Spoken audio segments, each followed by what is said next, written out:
Hola, un saludo con todos ustedes. A continuación, vamos a revisar hoy el tema de ovogénesis.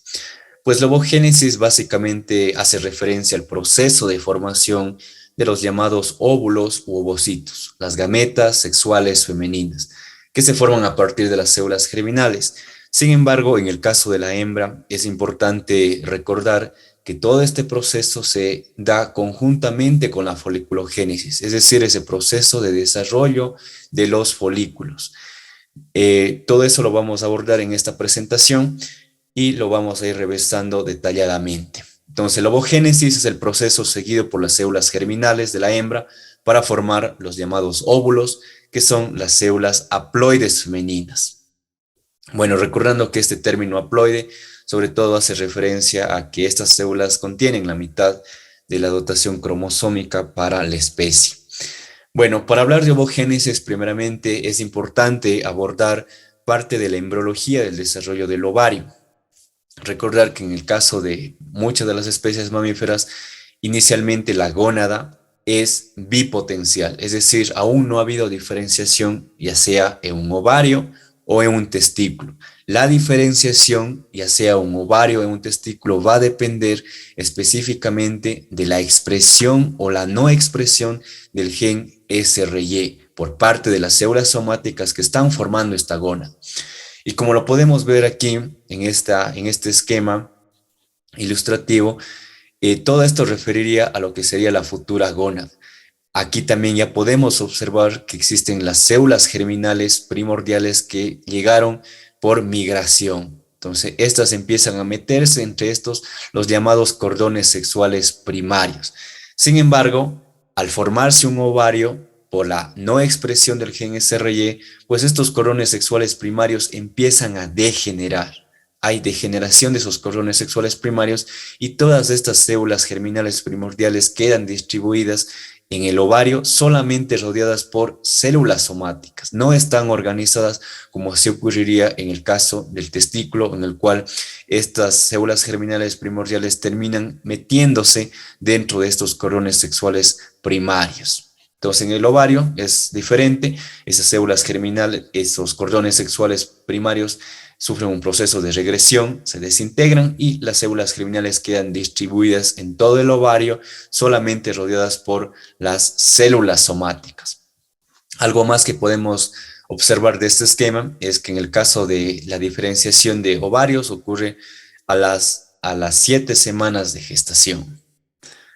Bueno, ¿qué más les ocurre a estas células germinales primordiales una vez que están en el ovario?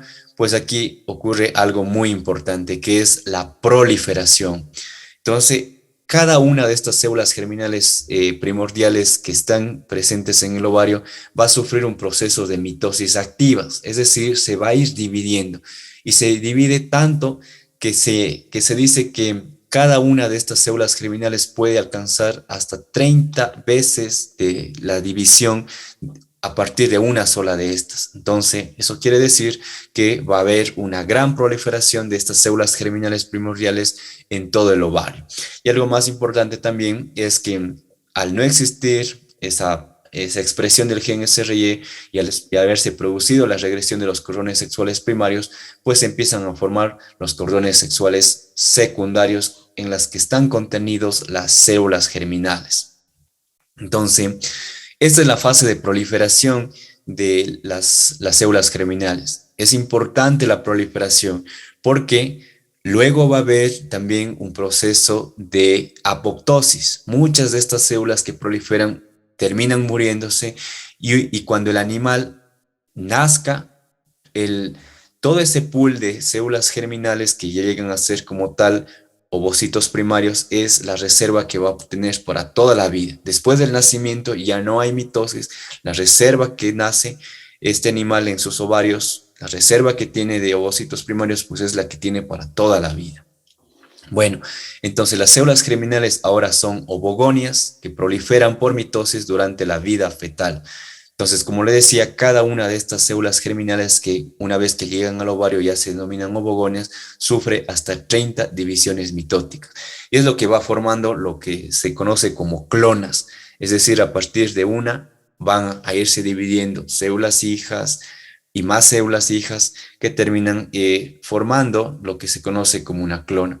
Y esa clona, a su vez, se va agrupando dentro del ovario en lo que se conoce como islas. Entonces, las islas básicamente son cúmulos de ovogonias que se multiplicaron a partir de la primera ovogonia que había llegado por migración a la gónada en desarrollo, al futuro ovario.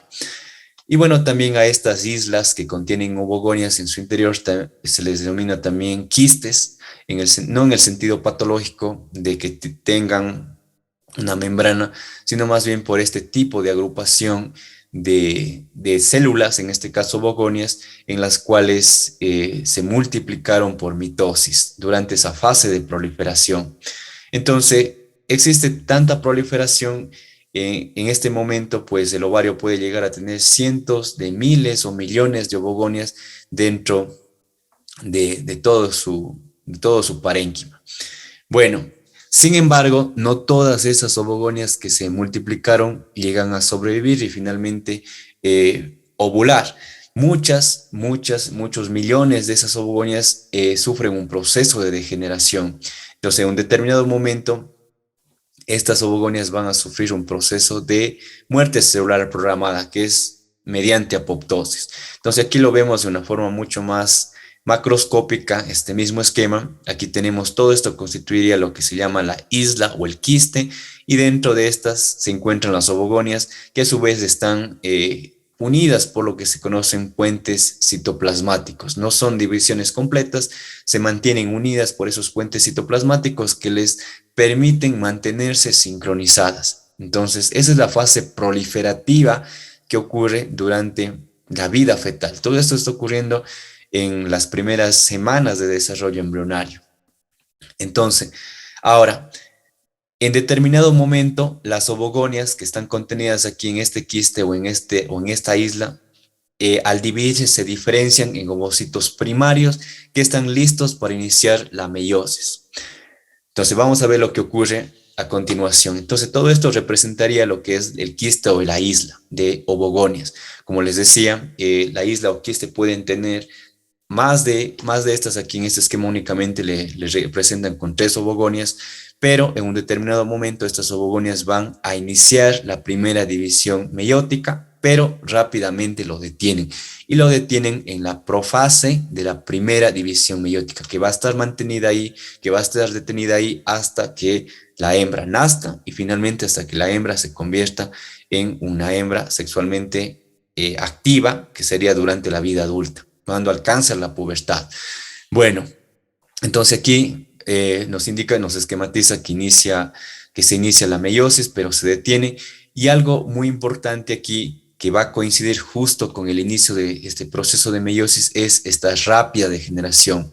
Como les había hablado antes, un quiste o una isla de ovogonias puede contener muchos ovogonias dentro de esta estructura rodeada por células somáticas, pero muchas de estas van a degenerar y van a quedar únicamente un solo ovocito primario. Y esto sería lo que constituye el llamado folículo primordial. Es decir, un folículo primordial está rodeado por células somáticas, por células planas de la pregranulosa y un ovocito primario.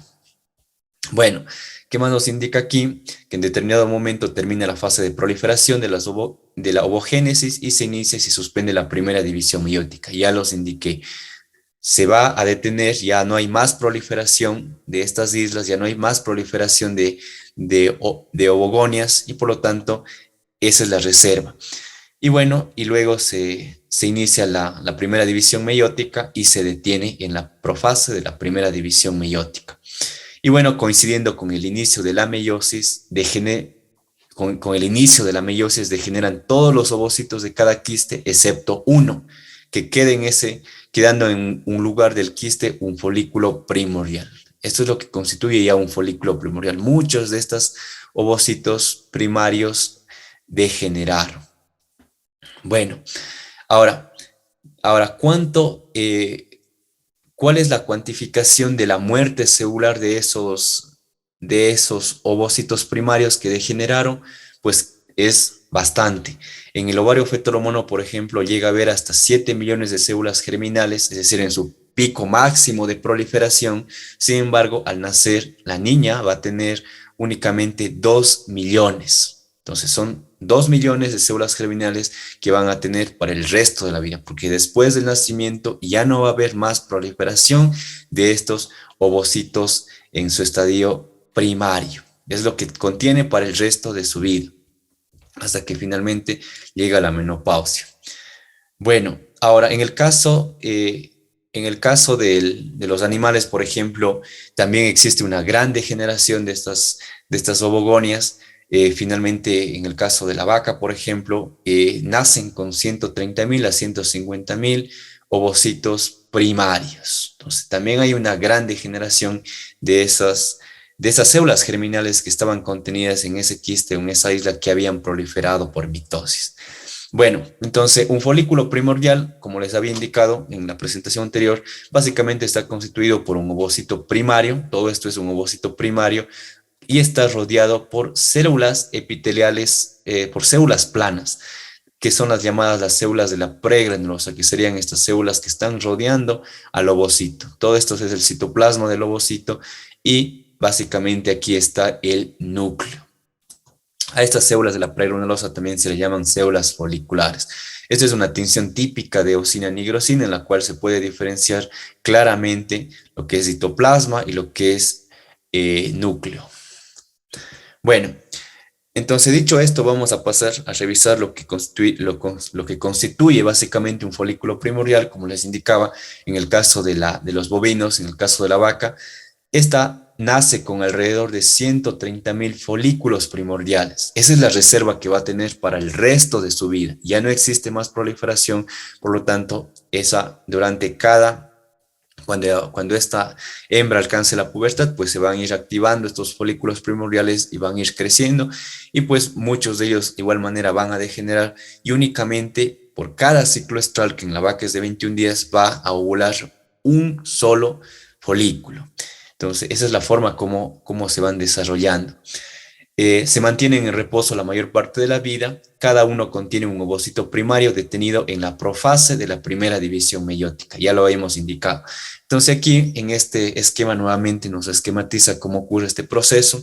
Recuerden, en el caso del ovario fetal, se desarrollaron estos quistes o estas islas en el cual proliferaron gran cantidad de ovogonias, pero muchas de estas ovogonias degeneraron por apoptosis, finalmente quedándose una sola ovogonia que está rodeada por células foliculares o células somáticas, las llamadas células de la pregranulosa. ¿Qué pasa después de la maduración sexual? Es decir, en el ovario adulto, cuando esta hembra alcanza la pubertad, pues estos folículos primordiales empiezan a activarse, entonces pasan a ser folículos primarios, luego a ser folículos secundarios, folículos antrales y folículos preovulatorios. Gran parte igualmente de estos folículos que están en la reserva del ovario van a degenerar, es decir, no van a alcanzar este estadio de folículo preovulatorio. Y bueno, a su vez, dentro del folículo contienen ovocitos primarios. ¿Por qué? Porque solamente han alcanzado la primera etapa de la meiosis, que es la profase. No han reactivado la meiosis. La meiosis se va a reactivar una vez que ese ovocito es ovulado. Eso recuérdenlo.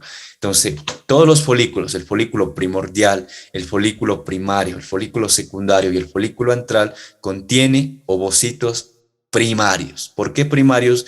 Porque están en la primera etapa de la división meiótica, en la etapa de profase. Ahí está detenida.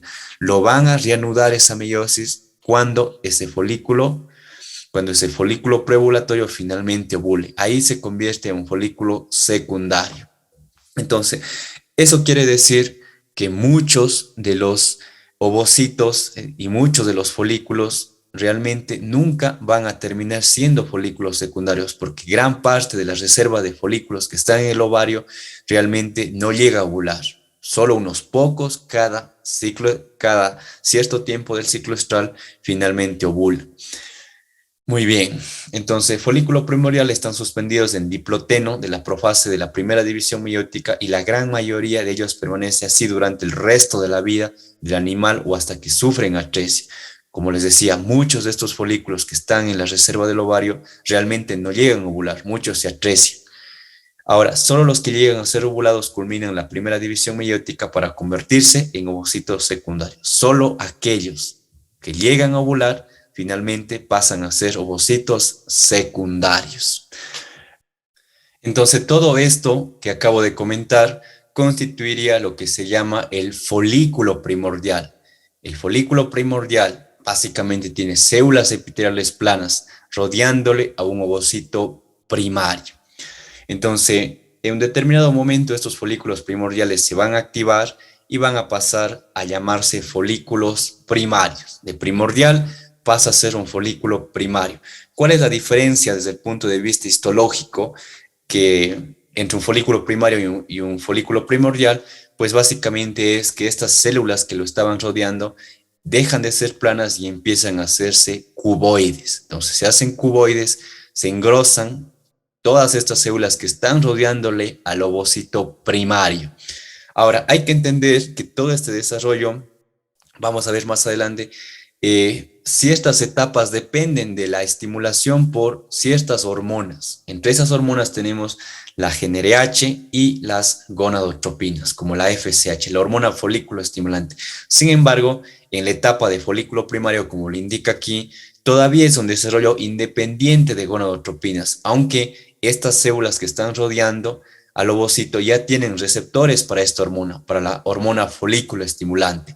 Va a ser necesario y va a ser requerida la estimulación por esta hormona, por ejemplo, en folículos antrales, en folículos preovulatorios, folículos de mucho mayor tamaño. Pero en este momento todavía la estimulación por hormonas no se requiere. Ahora, algo más que ocurre en el folículo primario, pues es el inicio del crecimiento del ovocito. Recuerden que aquí dentro de este folículo está un ovocito primario que va a empezar a crecer en diámetro y sobre todo a acumular reservas energéticas, reservas de lípidos, de proteínas dentro de su citoplasma. Y además se forma lo que se conoce como una membrana basal. La membrana basal básicamente es una capa de proteínas que se encuentra inmediatamente debajo de un epitelio. Esa es la membrana basal, que bueno, lo más o menos estaría a este nivel. Entonces, no olvidarse que en el caso del folículo primario, la diferencia comparada con folículo primordial es que estas células se hacen cuboides. En el caso del folículo primordial eran todavía células epiteliales planas. Bueno, ¿qué más acerca del folículo primario? Pues el proceso de desarrollo desde folículo primordial hasta folículo ovulatorio, básicamente es lo que se conoce como la foliculogénesis. Entonces, eso es básicamente un proceso que se da a la par, tanto ovogénesis como foliculogénesis. Se está desarrollando dentro del folículo el ovocito, está creciendo en tamaño, pero a su vez estamos viendo cómo cambian esas características del folículo a medida que éste va creciendo. Por eso, este es un proceso largo.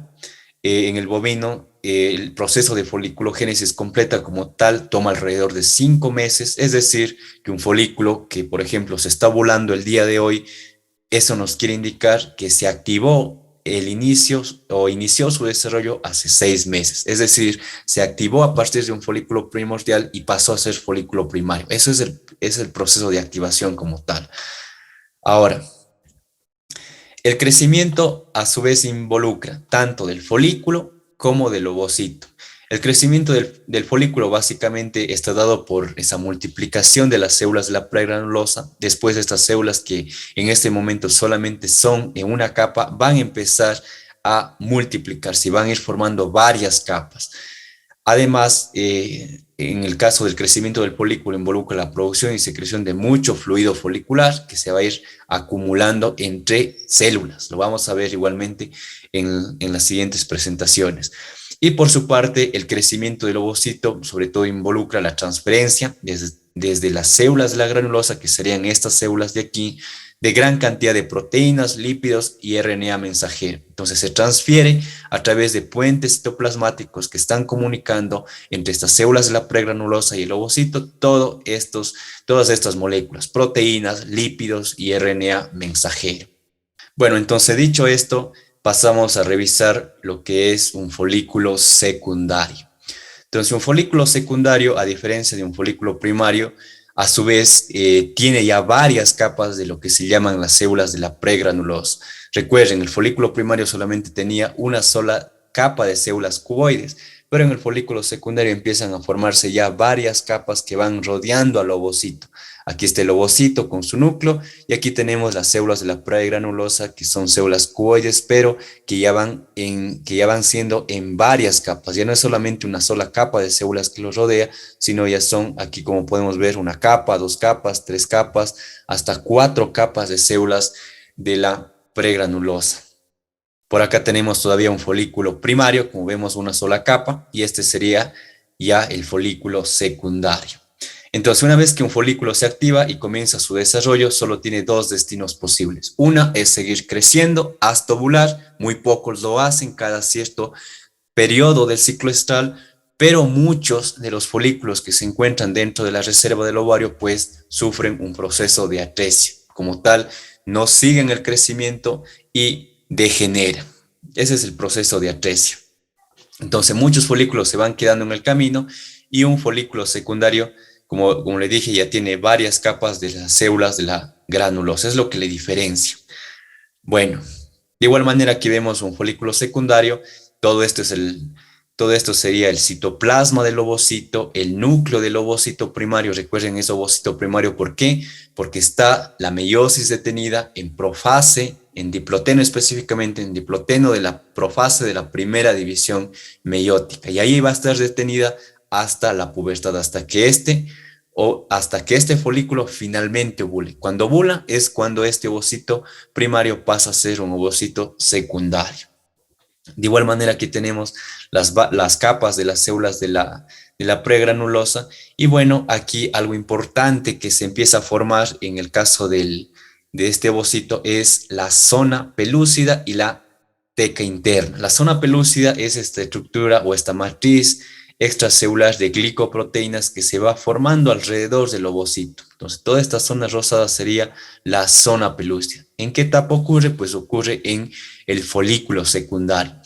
Y bueno, algo también que observamos aquí, a diferencia de lo que encontrábamos en un folículo primario, es la formación de las células de la teca interna. Son células muy importantes porque aquí van a tener receptores para las gonadotropinas. Como les decía, en estadios mucho más avanzados de estos folículos ya van a requerir de la estimulación por la FSH, la hormona folículo estimulante, y también de la hormona LH, es decir, la hormona luteinizante, y pues para eso se requiere de la presencia primero de células y luego de que estas células tengan los receptores hormonales para estas hormonas. Pues en esta etapa ya se forman una de estas células que tienen receptores para las gonadotropinas, y esas son las llamadas células de la teca interna.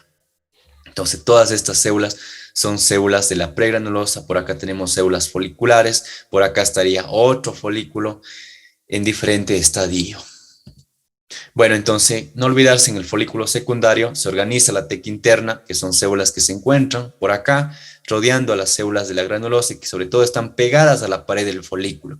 Y tenemos la zona pelúcida que le está rodeando al ovocito, esta matriz de glicoproteínas que se forma por la secreción por el propio ovocito y también por la secreción de las células de la pregranulosa. Es la forma como se forma esta matriz glicoproteica. Bueno, de igual manera seguimos en folículo secundario, como les decía, todavía es independiente de gonadotropinas, aunque tienen receptores para FSH. El ovocito primario sigue creciendo, pero produce inhibina, activina, estradiol, andrógenos y factor de crecimiento similar a la insulina tipo 2. Entonces, aquí ya empieza a haber producción de hormonas, sobre todo este líquido folicular que se va a acumular en un futuro aquí entre los espacios que quedan entre las células de la pregranulosa, básicamente contienen estas hormonas, el estradiol. Bueno, entonces a continuación vamos a ver aquí igualmente otra imagen histológica de cómo se observaría un folículo secundario en en un corte histológico de este órgano. Tenemos por acá, todas estas serían las células de la pregranulosa, toda esta parte más clara sería la zona pelúcea y esta sería el ovocito en su etapa de ovocito primario. Y por acá estarían las células de la teca interna. Vemos aquí en uno, este serían unos folículos primordiales, como lo vemos solamente este ovocito, rodeadas por células epiteliales planas.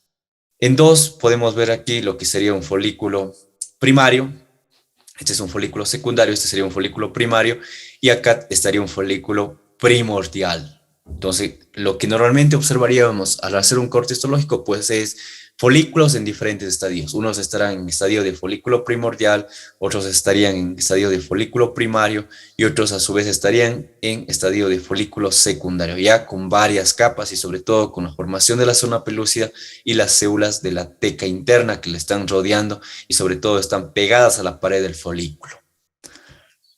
Bueno, ahora, este folículo a su vez va a transitar de folículo secundario hacia folículo antral.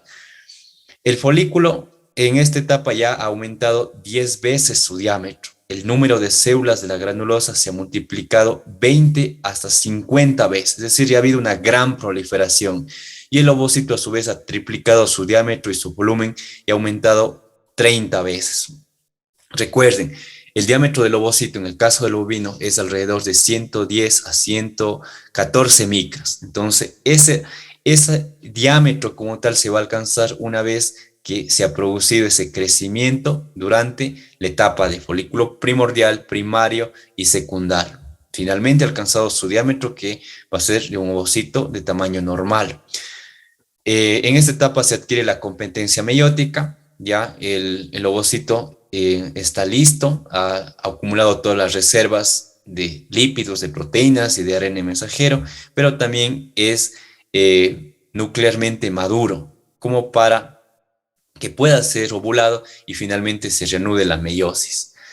Bueno, entonces pasamos a ver lo que es un folículo terciario. Un folículo terciario básicamente tiene muchas capas de células de la granulosa, como lo vemos aquí. Todas estas serían las células de la granulosa.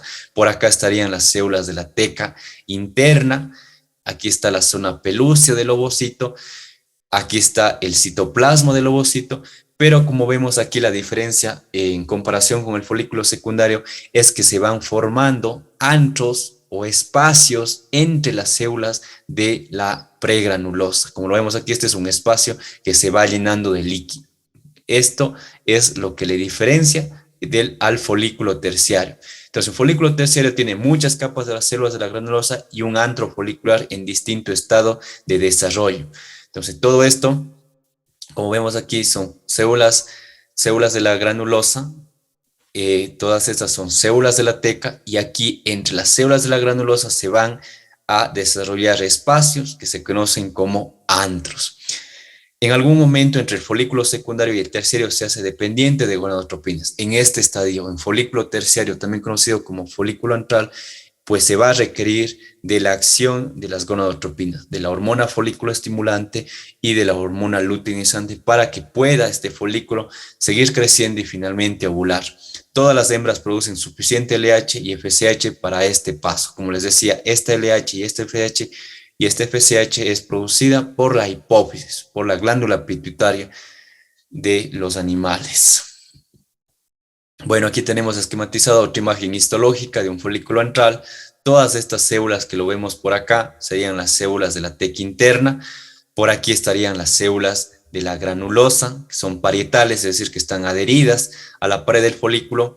Acá tenemos células, las células del cúmulos, que se llaman del cúmulo ovígero, que están rodeando al ovocito. Tenemos por aquí la zona pelúcida, el ovocito, el núcleo del ovocito, y todo esto que vemos aquí en un color blanco claro sería el gran antro folicular.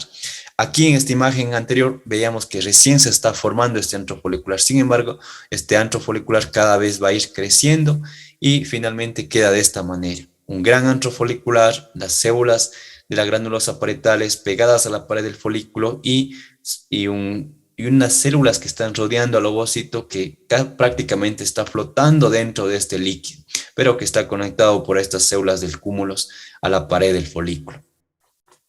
Bueno, eso sería un folículo antral. De igual manera, es importante decir que las células de la granulosa o las células del cúmulo ovígeros que están rodeando el ovocito están conectadas directamente con el citoplasma de ese ovocito a través de puentes citoplasmáticos que atraviesan la zona pelúcida y sobre todo esto permite que transferir ciertos nutrientes, ciertas señales que reciben las células de la granulosa que están externamente rodeando a ese ovocito y los sean transferidos al núcleo o al citoplasma de ese ovocito, sobre todo proteínas, lípidos, hormonas, la acción de las gonadotropinas se transfiere a través de estos puentes citoplasmáticos, a través de estas uniones comunicantes entre las células del cúmulo y el ovocito. Son uniones que atraviesan la zona pelúcida. Entonces, las células del cúmulo responden a hormonas y pasan información y nutrientes al ovocito. Bueno, seguimos con folículo antral. Tenemos dos poblaciones de células de la granulosa, son células murales y del cúmulo ovígero. Las células murales, de la granulosa murales son las que están pegadas a la pared del folículo, todas estas que se encuentran aquí, en esta imagen histológica. Y las células del cúmulo ovígero serían las que finalmente están rodeando al ovocito. Esas son las dos poblaciones que podemos encontrar en los folículos antrales. De igual manera, aquí se veía con mucha más claridad. Todas estas son las folículas del cúmulo ovígero y todas estas serían las células de la pared folicular. Las células de la pared folicular o las células murales. Bueno, seguimos en folículo antral. Generalmente se clasifican en pequeños, medianos y grandes. En esta etapa se adquiere dependencia de gonadotropinas, ya lo hablábamos. Primero requieren concentraciones basales de FSH y LH, luego concentraciones elevadas de FSH y posteriormente pulsos frecuentes de hormona luteinizante. Pero lo importante que se necesita saber es que los folículos antrales ya son dependientes de la acción de las gonadotropinas, de las hormonas que lo estimulan. Los folículos secundarios, los folículos primarios y los folículos primordiales a su vez no necesitaban de la acción de esas gonadotropinas, eran independientes, su desarrollo era independiente de la acción de las gonadotropinas. Bueno, luego pasamos a lo que se llamaría el folículo preovulatorio. Básicamente va a haber una maduración final del folículo, hay un crecimiento, hay expansión del cúmulo, hay debilitamiento de la pared folicular porque finalmente ese folículo va a terminar rompiéndose, hay reducción de irrigación en el estigma, que es la zona donde se va a romper, y finalmente va a terminar esto con la ovulación. En cambio, la maduración final del ovocito involucra el crecimiento final, su diámetro aumentado 4 veces y su volumen más de 100 veces. Se produce el reinicio de la meiosis y la adquisición de la competencia para el desarrollo embrionario. Como les decía, únicamente los ovocitos que se encuentran en folículos preovulatorios que finalmente terminan con la ovulación van a pasar de ovocitos primarios a ovocitos secundarios. Aquí lo podemos ver en el proceso de ovogénesis esquematizado. Tenemos aquí la ovogonia, recuerden las ovogonias que proliferaron en su etapa fetal.